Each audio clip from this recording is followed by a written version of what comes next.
모차르트 하면 빼놓을 수 없는 오페라 작업도 계속 이어갔는데요. 먼저 모차르트는 빚내 온 지 1년여 만인 1782년 황제 요제프 2세의 의뢰로 새 오페라 후궁 탈출을 만들 수 있었어요. 후궁 탈출. 18세기에 콘스탄체라는 스페인 귀족 아가씨가 해적에게 납치되어 뚜르키의 궁전에 팔려가자 그 애인이 콘스탄체를 구출해내는 모험담을 담은 그런 극인데요. 이 오페라는 초연부터 대성공을 거뒀고 유럽 각국에서도 공연이 이어졌어요. 그런데 이 오페라 여주인공 콘스탄체가 누구 이름인지 혹시 아세요? 콘스탄체? 누군가의 부인이겠죠? 그렇죠. 누구의 부인일까요? 그 내가 어떻게 알아요? 결혼식을 간 적이 없는데. 콘스탄체는 바로 당시 모차르트와 사귀고 있던 여자친구 이름이었습니다. 귀여워. 모차르트가 자기 작품 주인공의 이름으로 썼을 정도로 사랑했던 콘스탄체는 사실 모차르트가 빈에 오기 전부터 이미 알고 지냈던 여성이었어요.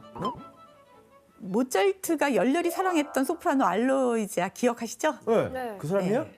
콘스탄체가 바로 이 알로지아의 동생이에요. 동생이요? 알로지아의 동생이에요. 동생이요? 동생이랑도 사귀었어요? 막장. 심지어 모차르트와 콘스탄체는 후궁 탈출이 초연된 지 3주 후에 결혼식을 올리게 돼요. 그렇다면 아버지 레오폴트는 아들의 결혼 의사에 어떤 반응을 보였을까요? 말 같지도 않은 소리 하고 있다고 하겠죠. 모차르트의 아버지는 둘의 결혼을 강경하게 반대했고 끝까지 허락하지 않았어요. 온 가족의 희생으로 자란 아들이 가난한 집안으로 제 발로 들어가 결혼을 한다고 하니까 도저히 용납이 안 됐던 거죠. 결국 모차르트는 아버지의 축복도 받지 못하고 1782년 8월 4일 슈테판 대성당에서 결혼식을 올리게 됩니다. 야. 이렇게 모차르트의 결혼은 가족들의 축복을 받지는 못했지만 그래도 모차르트의 신혼생활은 아주 풍족했습니다. 모차르트는 1781년 빈에 정착한 이후 평균 2,000에서 3,000 플로린 정도 연습을 벌여들였던 거로 추정을 하는데요. 지금으로 따지면 수억 됐을 것 같아요. 굉장히 큰 금액이라고 하는데 그 짤츠부르크 시절 연봉의 5배에 해당하는 금액이니까 그 먹고 사는데 전혀 지장 없이 그 신혼생활을 즐길 수 있었었죠. 우와, 엄청 벌었네요. 그런데 모차르트는 많은 빚을 지게 됩니다. 왜요? 모차르트는 빈에서 많은 돈을 벌고 있었지만 문제는 엄청난 지출을 했다는 거에 대해 있었어요. 유럽 왕실을 돌면서 본 귀족들의 생활이 있었고 그들로부터 받은 호화스러운 선물들이 모차르트의 눈을 한참 높여놨던 거죠.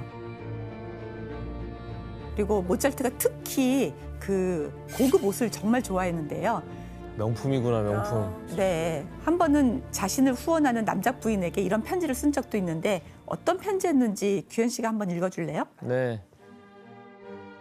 제 마음을 매우 설레게 하는 저 아름다운 빨간 프로코트 때문에 부탁드리는데 어디서 구하셨고 값은 얼마입니까? 저에게 정확히 알려주시지 않겠습니까? 실은 그 아름다움에 마음이 빼앗겨 가격에 대해는 깜빡하고 있었습니다. 그런데 이렇게 옷을 좋아하고 치장하는 것을 좋아하다 보니까 결국 그 비용을 감당하지 못해서 재단사든지 구두 수선공들한테 외상이 많았다고 해요. 케이리 씨, 그 모차르트 하면 생각나는 이미지 있잖아요. 하얀 가발. 그런 것도 비쌌나요, 혹시? 네, 그때 당시 유럽 장류층 사이에서는 이런 가발 되게 유행했잖아요. 그리고 특히 이런 흰색 가발은 높은 신분과 부를 상징했어요. 그래서 모차르트 같은 음악가들도 가발 되게 많이 썼는데 이런 흰색 가발 같은 경우에는 한 1,200만 원에 달할 정도로 정말 비쌌던 거예요. 그렇게 비쌌어요? 네, 게다가 모차르트가 빚을 진 이유가 이것에 빠져서라는 소문이 돌았는데요. 바로 도박과 내기 당구였습니다. 네?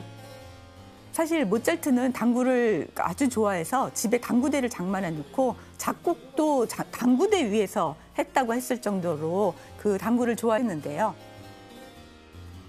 또 돈을 덜고 이제 그 과도한 내기 당구를 뭐 하기도 했다 그래요. 이렇게 사치스러운 데다가 도박도 좀 시도를 했다면 빚더미에서 벗어나기란 쉽지 않았겠죠.